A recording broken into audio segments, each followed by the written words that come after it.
If you're a regular viewer of this series, and if not, the subscribe button is just there, you'll have heard me use the term deep-level tube a few times.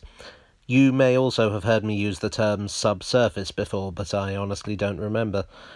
If you are a tube nerd like me, then you'll know exactly what those terms mean, but for the benefit of those of you that don't, I thought I'd provide a little video explaining it all. Basically, there are two types of underground line. The subsurface lines are the Metropolitan, District, Circle and Hammersmith and City. They're called that because they were originally built using a method known as cut and cover. Basically, they dug a trench, laid a railway in it, and then covered the trench up. The deep-level tube lines are the Northern, Central, Bakerloo, Piccadilly, Victoria, Waterloo and City, and Jubilee. They are, as the description implies, built at a lower level than the cut-and-cover lines, dug using a tunnelling shield. The technology had originally been used to construct the Tower subway in 1869, and I actually have a previous video about that.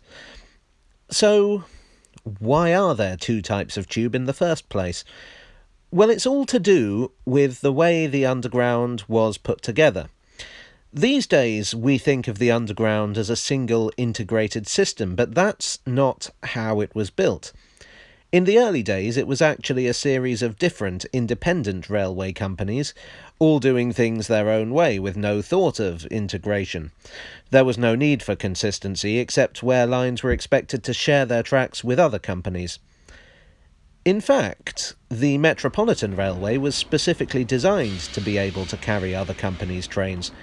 The original line, opened in 1863, would link with mainline terminus stations at Paddington, Euston, St Pancras and King's Cross, before continuing to Farringdon in the heart of the city. When built, it wasn't even going to have its own trains, originally hiring locomotives and rolling stock from the Great Western Railway, based at Paddington. The Great Western in those days was built to what's called broad gauge, with a distance of 7 feet between the rails as opposed to the standard gauge's 4 feet 8.5 inches, and so too, therefore, was the Metropolitan.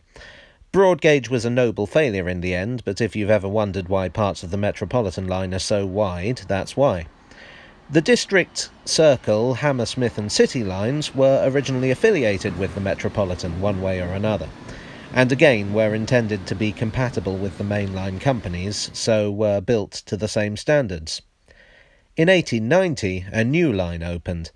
This was the City and South London Railway, which would eventually be folded into the Northern Line.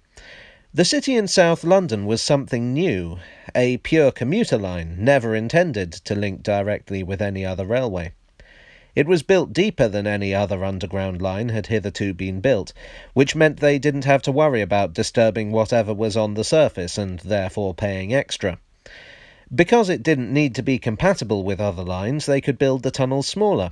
By then, electric traction was possible, so they didn't need to worry as much about ventilation, a serious concern for the subsurface lines.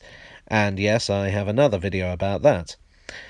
The City and South London provided the template for several other lines, including the Central, Piccadilly, the Bakerloo and the Hampstead line, which we now know as the Charing Cross branch of the Northern Line. In 1933, all the underground lines were brought under the umbrella of the London Passenger Transport Board, who decided to stick with the two different standards. And that's what we have today. Oh wait, I forgot about the Northern City line. Oh well, that's a whole other mess. Let's do a video on that next week. Hi all, hope you enjoyed that in-depth episode of Tales from the Tube.